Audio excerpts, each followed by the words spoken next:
Hello everyone and welcome to my J Soap Opera Today channel. I hope everyone is having a wonderful day. Before we begin, please hit the subscribe button and give this video a thumbs up. Alum of General Hospital Eva LaRue discloses Adriana Condo's identity after Mercurio's departure. Based on what we know from General Hospital spoilers, Eva LaRue, who played Mercurio's mother on the ABC soap, may be saying goodbye to her on-screen son shortly. Adriana Condo, who plays the role, just shared a photo on Instagram. In it, he paid tribute to Marco, who had been absent from General Hospital plots for a year. He posted a still from a scene with Marco, and in the text, Akundo mentioned that he had shot 75 episodes that year and reflected on all the things he had learned. He described how his life has been transformed since stepping foot on Port Charles territory. What follows is a description on Akondo's first day, in which the caption describes his anxiety and the urgency with which he had to memorize his lines. He went on to say that although everything has been up and down, he feels like he is been in great hands throughout. Several other General Hospital actors and actresses, including Van Hansis, who plays Akundo's on-screen partner, took to the comment section to express their thoughts using emojis such as a heart, fire, and 3 hand claps. In addition, Rory Gibson reacted with hand clap emojis, while Tanisha Harper said, "Yeah," and Nazdin Contractor commented with Marco for Eva.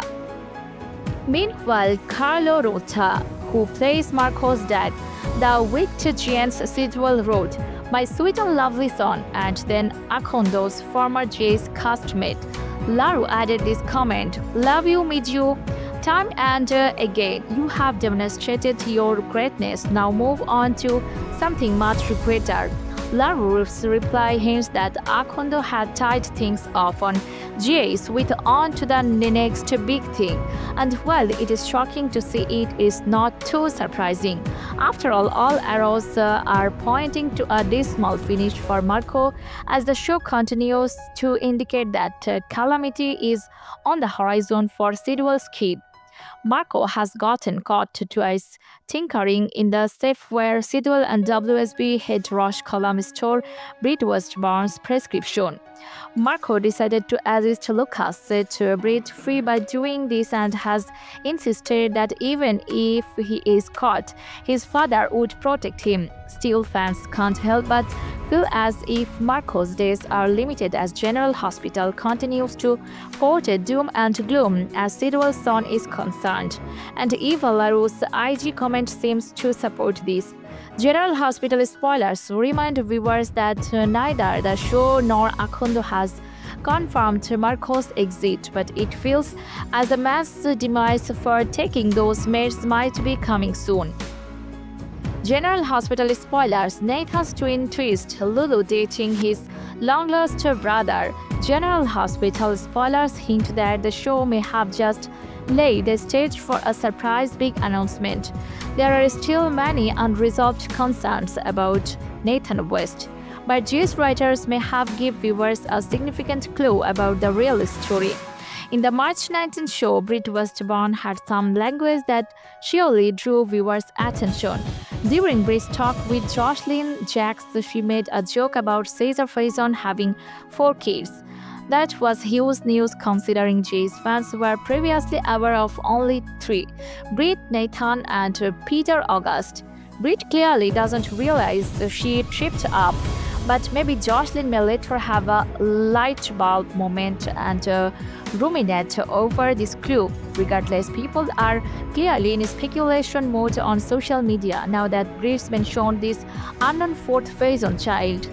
The program has to reveal more sooner or later, so now is a good opportunity to examine who Britt was alluding to. When Nathan suddenly appeared back up in town, Britt felt concerned about his miraculous reappearance. From that avocard reunion hug to Britt's apprehensive reaction to Nathan connecting with James West, she was definitely uncomfortable. there have also been a ton of bitter warning flags to suggest Nathan isn't the man he claims to be. It feels like the show's building to a significant revelation about Nathan becoming someone else. With that in mind, maybe Nathan has a long-lost twin brother. There might be a rewriting that involves Liesl Britt assuming the other twin died at birth or something along those lines. Of course, it's possible Nathan is a clone instead. It would be unusual for Britt to refer to that clone as one of Faison's offspring, but it's still an option to examine. That said, the twin viewpoint would be better since Fox Nathan would still have a solid connection to the canvas. This would still be Faison and Albrecht's son as well as Nathan's sibling, so he might work as a new character once the truth is exposed. There may be a reason why Nathan was so eager to fall for Lulu Spencer when Maxie Jones was in a coma. Nathan's sibling may be posing as the actual deal, so that's a shocker Lulu may encounter down the road. Britt may know about this double twist and anything else false Nathan might be hiding, like his association with Jan Sidwell and Roche Column. General Hospital spoilers suggest some jaw-dropping scenes are still to come in Nathan's storyline, so stick with us. Has Brooklyn learned nothing from Bailey on General Hospital? Does she want to give up another child? General Hospital's Brooklyn is anxious for a baby. Sure, she has a fully grown, previously secret kid on the canvas, but Gio is cantankerous, full of opinions and independent. A baby would love Brooklyn unreservedly. She is like one of those, sis. And oh look, here is a homeless, pregnant woman. Oh no, she is dead. But look, she had her baby. Who will take care of her? How about Brooklyn and Chase? That should go pretty well. Has our Brooklyn learned nothing from the previous time she took care of a baby that wasn't hers? Brooklyn and Chase are fostering dead Della's daughter. Brooklyn and Chase are so connected to the baby that they have named her. Brooklyn and Chase are setting themselves up for heartbreak. Back in the day, was it only a few years ago that Brooklyn was helping out Maxie and herself by lying that Maxie and Peter's daughter was actually her own with Valentine? Remember that? Brooklyn named the tot Bailey Louise, and she felt so close to her that handing the teeny girl back to Maxie shattered her heart. Love can't live, and here Brooklyn goes again. She and Chase have agreed to nurture the little girl. They have been named her Phoebe. Do they not know that naming something child, puppy, cat, goldfish is how you attach with it? They are not adopting teeny Phoebe. They are merely fostering her, which implies someday they will have to give her up. Does Brooklyn not recall how great that was with Bailey? Why would they want to do it again? I am asking you to follow through on your promise. It starts with Michael making a place to Tracy. If I have failed doing that, he continues, things need to change. What failure is he alluding to? And what is it that the Corinthos and Quatermain sign hopes to do differently? Brad was unhappy with his BFF, Britt, for keeping him in the dark about her life being threatened until she was ready to leave town and go into hiding. But the two have a lengthy relationship and he still plainly cares about her.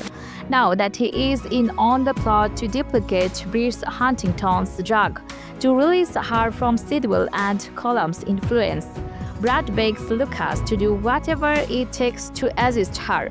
I'm asking you to follow through on your promise, he urges his ex-husband.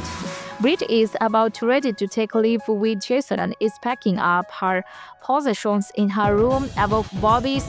But when there is a tap at her door, she is surprised to see Rocco standing there. I was hoping you could help me with something, the teen says. Britt has made it obvious she would move heaven and earth for the baby she gave birth to. But now is not the ideal time for him to require her assistance. Things have been obviously tight between Nathan and Dent since Nathan began seeing Dent's ex-wife, Lulu. But when Colum paid Lulu a visit, Nathan felt that Dent should be made aware of the potential threat posed by the WSB chief. "We do not want Colum anywhere near Lulu," he says. As a WSB agent, Colum should be able to sniff out a liar, so it's no surprise when he warns someone. "I'm starting to wonder whether I should believe you at all. But who is it that he doesn't trust? Is this still part of his talk with Jack?" Because Jason is situated on a rooftop across from the WSB office, where he is taking aim with a sniper rifle. Colum is his planned target, but might something go wrong? Kate Munshi reveals the one scene she was nervous to direct on GAs. The ABC soap star directed her second episode of the show. General Hospital actor Kate Munshi pulled on her director's hat for the second time, directing a crucial episode of the ABC soap. Munshi talked up about the experience, sharing one sequence that made her quite nervous to direct. Kate Munshi was all nervous directing a GA's bit. The actress gets love from her co-stars. Directing the episode especially special for Munshi. Stepping behind the camera again, Munshi was happy to learn she was getting another go at directing the ABC soap. The actress made her directional debut in November. Less than 6 months later, she is at it again. However, the second time around, Munshi had one scenario that was giving her nervous run for their money. Once of the scenes I was really nervous to direct. I had a section with Jen and Jenny Francis. There were 4 people. It was quite a confrontational scene, she expressed in a video posted to the official GA's Instagram account. The scene's question was Tracy barging into Laura's office to complain about Sidwell flying his helicopter over the Quatermain estate and poking her horse. "I feel like I conquered my scene with Jane Elliott," Munshi proclaimed, adding that she was also pleased it was ended. Some of Munshi's GA's co-stars popped into the comments area of the social media shared to give her props. Rory Gibson left her hand-heart emotions, while Giovanni Maccia commented, "Yeah, Kate." Perhaps her biggest champion was Christian Vaganos, who remarked, "What can't she do?" Vaganos had a crucial role in the episode that Munshi directed. Molly experienced an endometriosis flare-up that encouraged her to open up more with Cody about the disease, including that she can't have children. Cody making plain Molly understood she was enough was just soapy bliss. The incident was extremely special for Munshi, who has a shivery case of endometriosis. Munshi had never read a script so focused on the disease as the one for the episode she directed, and it made her pleased to see it being emphasized, especially since March is Endometriosis Awareness Month. Danger for Brennan and Colum as Jason shoots Rocco's sauce. Jack Brennan and Rush Colum will encounter a scary predicament while Rocco Falconari makes a plea for aid. Michael Corinthos will also deal with some family trouble, so here is what Jay's fans may expect. At the PCPD, Nathan West will voice concern to Dan Falconari. Now that Columns has been to Lulu Spencer's house, it will leave Nathan apprehensive about the threat Colum poses. So he will raise Dan's fears too. At the Quatermain house, Michael Corinthos will address some adjustments that need to be addressed now that Olivia Quatermain is insisting on a family meeting. Tracy Quatermain will know sure here about Olivia working in on Michael and Jacinda Bracken's scandalous moment at the gatehouse. So she will get a chance to wedge in on that. Olivia may make some expectations, but Michael will have some demurs of his own respecting his privacy and the respect he feels Jacinda deserves. It's even feasible Michael will contemplate moving out if he thinks like there are going to be additional troubles. Speaking of troubles, Rocco will have one when he shows up at Britt Westmore's door. It turns out Rocco will have a particular request for Britt, but the timing won't be perfect as she is getting ready to make a run for it with Jason Morgan. So guys, thanks for watching. If you like this video, please don't forget to subscribe my channel without missing any update. See you soon again.